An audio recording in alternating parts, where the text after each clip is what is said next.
Good morning साथियों, मैं कैमूर से संजय कुमार। साथियों, 2-3 दिन आपसे दूर रहा, इसके लिए क्षमा चाहता हूं मैं। बाकी मोर्चा हमारे गर्जियन राजनंदन जी और सांडीली जी संभाले रहे। मैं, जैसा कि आप लोगों को जानकारी मिली है, मैं पटना गया था अपने वकील धनंजय बाबू से मिलने और अवमानना के लिए मैंने फाइल कर दिया है। उसमें बहुत सारी सूचनाएं मिल रही हैं।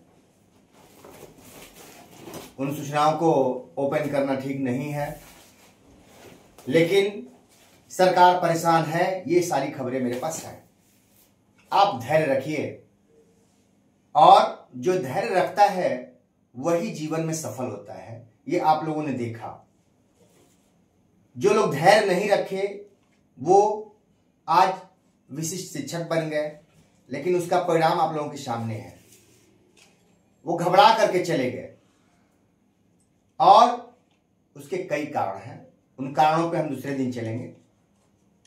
आज हम मूल बिंदु लेकर आए हैं कि देखिए, आपकी आंखें खुल जाएंगी। आपकी आंखें खुल जाएंगी, क्योंकि मेरा मोबाइल गुम होने के चलते नया मोबाइल लिया, लेकिन जीमेल अभी शुरू नहीं हो पाया, जिससे मेरा पुराना चैनल रिकवर नहीं हो पा रहा है। इसलिए नया चैनल बनाना पड़ा। इसके लिए क्षमा चाहता हूं। अब वो जो आएगा रिकवर हो जाएगा तो फिर हम उस पर आ जाएंगे। लेकिन वर्तमान में ये भी चैनल मेरा ही है और इससे आप घबराए नहीं। परेशानियां आती हैं, जब आप युद्ध लड़ते हैं तो समस्याएं तो आएंगी, उससे घबराहट नहीं है। और कल रात में नया मोबाइल लिया, पुनः जो है सो मैं कार्य शुरू कर रहा हूं। देखिए बंधुओं, अब हम मेन मुद्दे पे आते हैं। अब मेन मुद्दा क्या है?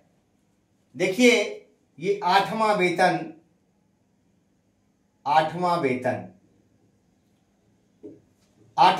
आयोग का चर्चा, निरंतरता का चर्चा अक्सर हो रहा है। अब बंधु देख लीजिए सच्चाई क्या है। कितना सरकार, मैं चूंकि देखिए गलत आंकड़े नहीं देता हूं, मैं परिश्रम करके आंकड़े निकालता हूं, तब आप लोगों को कन्विंस करता हूं। मैं रात में 3-4 घंटे बैठा, सोचने लगा, तो ये आंकड़े सामने आए। आप लोग भी थोड़ा सा मेहनत कीजिए, सोचिए, निकलेंगे। क्योंकि सरकार की तरफ से कई आईएएस लगे होते हैं, अर्थशास्त्री लगे होते हैं कि कैसे सरकार का 2 पैसा कर्मचारियों से छीनना है, इसमें लगे होते हैं। और आप लगते नहीं है कि हमें कैसे लेना है। अफसोस की बात यही है कि आप इसमें लगते नहीं है। तो देखिए, विद्यालय अध्यापक या विशिष्ट शिक्षक जो भाई है मेरे, उनका वेतन आज 25,000 जिनका वेतन है, ठीक है, उनका 53% डीए के साथ 13,250 रुपया उनका डीए बनता है। 5% एचआरए है तो 1,250 रुपया एचआरए बनता है। और ये एनपीएस 14% है, 5355 रुपया एनपीएस बनता है। 1,000 रुपया मेडिकल बनता है। यही बनता है मेरे भाई। इसमें अगर टोटल जोड़ लीजिएगा तो 45,853 रुपया एनपीएस लेकर, मैं ग्रॉस सैलरी बता रहा हूं कि ये इतना ही इनका बनता है। इन हैंड अब काट करके मिलता है, ये कट जाता है, फिर 10% इसमें कट जाएगा, उस पर नहीं जाते हैं, लेकिन इतना ही राशि इनका बनता है। ये 14% इनको फायदा मिलता है मेरे भाई, ठीक है। अब देखिए, इनका तो आप लोगों ने देख लिया कि ये 25,000 पे क्या स्थिति है। अब यही हम अब उस पर नहीं जाते हैं कि 25,000 पर नियोजित तो कोई 25,000 पे है नहीं। अगर वो गए हैं तो विशिष्ट बन गए हैं।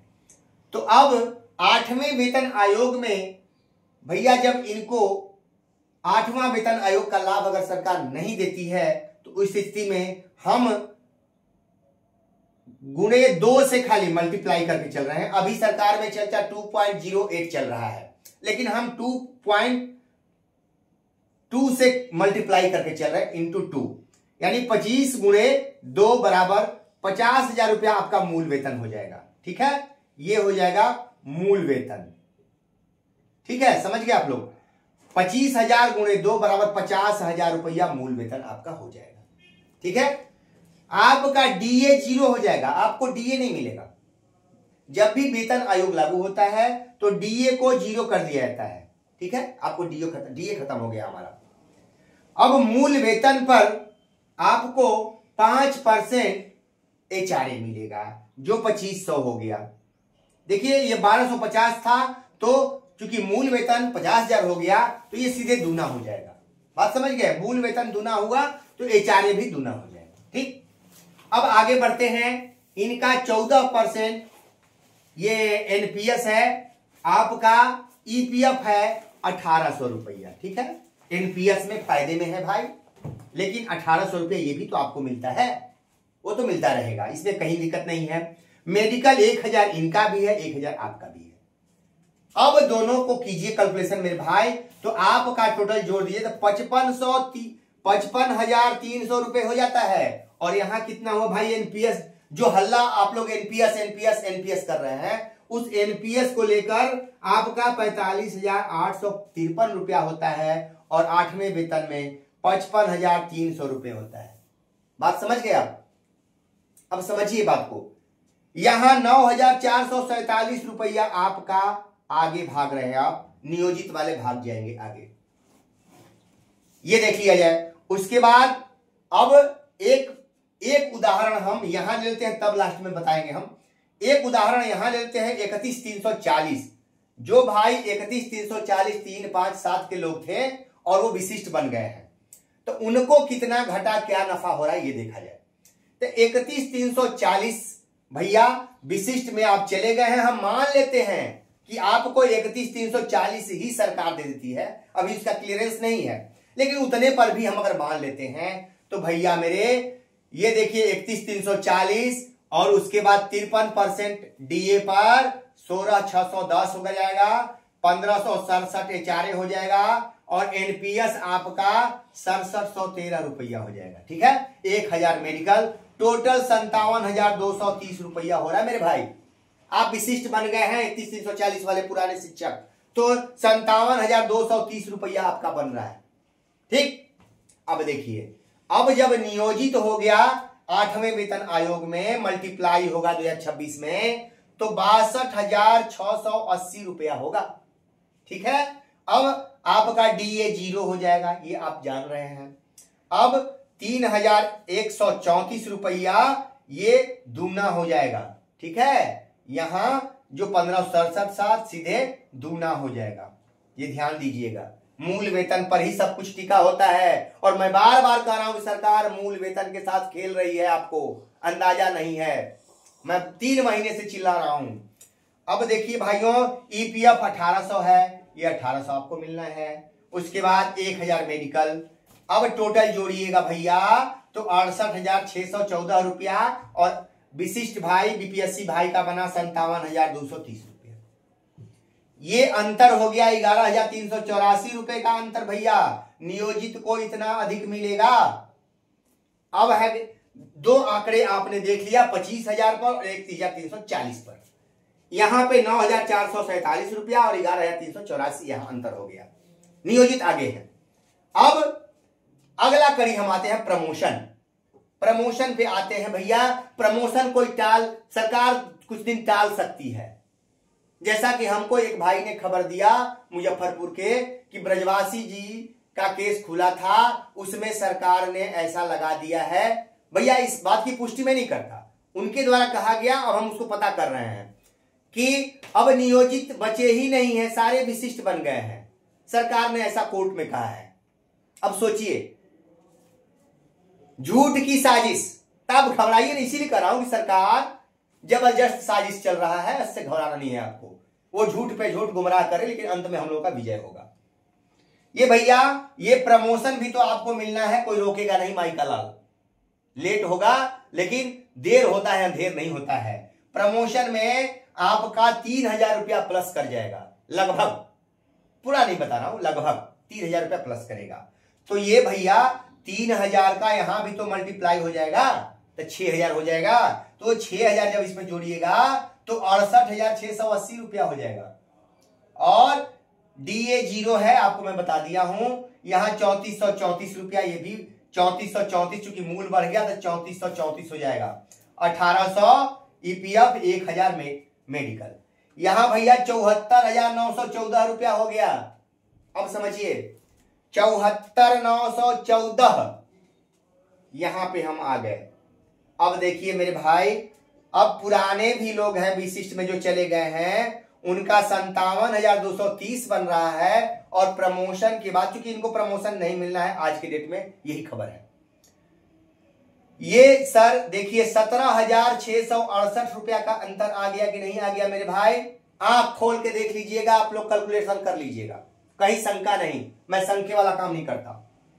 अब भैया इतना जो अंतर यहां आया, ये जो अंतर आया है, तो मैंने एक एवरेज मान लिया है कि भैया सरकार एवरेज मान के चल रही है। हम एवरेज मान लिए कि 10,000 एक शिक्षक पर, औसत 10,000 एक शिक्षक पर, तो 4.5 लाख विशिष्ट और विद्यालय अध्यापक बने हैं। भैया 10,000 से 4.5 लाख से गुणा कर देंगे तो टोटल 4,50 करोड़ यानी 4.5 अरब रुपया मंथली, एक महीने में 4.5 अरब रुपया सरकार को बच रहा है।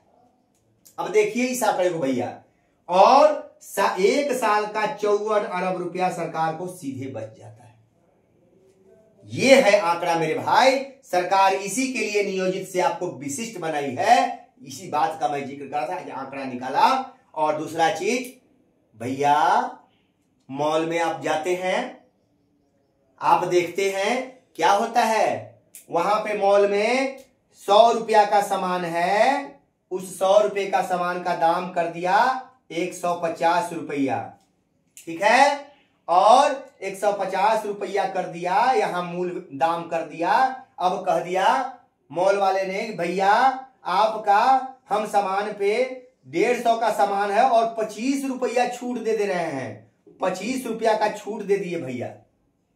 अब सोचिए, ये 25 रुपया का मॉल ने छूट दिया, 100 रुपये का सामान का दाम रख के 150 रुपया और 25 रुपया का छूट दिया तो 125 रुपया में बेच दिया। 25 रुपया आपको सर उस मॉल वाले को बेनिफिट हो गया। कितना बढ़िया गेम है। वही बात अब यहां होने वाली है मेरे भाई। आपको सरकार 10,000 रुपया, यहां 17,000 रुपया, यहां 11,000 रुपया जो अंतर आ रहा है, सरकार कहेगी, अरे मेरे भैया, सरकार सीधा बोलेगी कि भाई आपको हम 10% दे रहे हैं। सरकार बोलेगी 10%, विशिष्ट वाले भाई को मूल वेतन 10% बढ़ा दिए। आज सरकार हल्ला गर्दा हो गया। ये चुनाव से पहले हो सकता है, या 15% बढ़ा दिए। लीजिए लीजिए भाई, विशिष्ट को मिल गया तोहफा, बीपीएससी भाई को मिल गया तोहफा, मूल वेतन बढ़ा 10%, 15%, हल्ला हो जाएगा। अब 10-15% बढ़ाने के बाद भी, अरे मैं तो 20% कह रहा हूं मेरे भाई, 20% बढ़ा देंगे तो भी इसमें 6,000 रुपया सरकार को बचत हो जाएगा। 6,439 रुपया, 6,439 रुपया फिर भी सरकार को बचत हो जाएगा। 20% मूल वेतन बढ़ा देती है आपका, तब पर भी सरकार को 6,439 रुपया पर हेड बच जाएगा। नहीं तो 5,000 तो कहीं गया नहीं है। तो सरकार ये भी गेम खेल सकती है।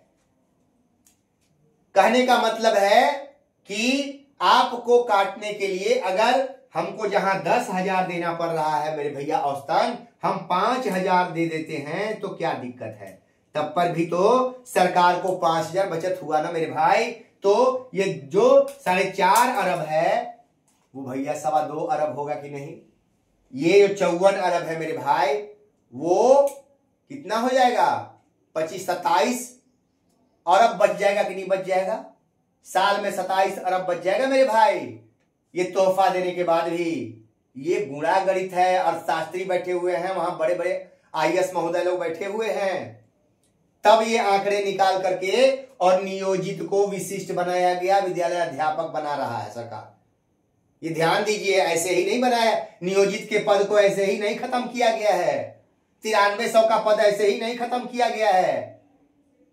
बात समझिए, सरकार ने स्पष्ट कह दिया है, तो इस बात को समझा जाए मेरे भाई, समझिए, ध्यान दीजिए मेरी बातों पे। मैं गलत नहीं बोलता हूं, ना ही मैं गलत आंकड़े देता हूं। तो मेरे भाई एकदम मजबूत रहिए, नियोजित भाई और विशिष्ट भाई, विद्यालय अध्यापक के भाई सावधान हो जाइए, क्योंकि आप लोग लगातार हमारे पास फोन कर रहे हैं। आप लोगों को भी हम सलाम करते हैं कि आप लोग परेशान हैं। क्यों परेशान है उसका भी मैं 2 मिनट में दे देता हूं मेरे भैया। क्यों परेशान है आप, सावधान रहिए। आपको चलिए अगली कड़ी में दूंगा फिर। नमस्कार साथी।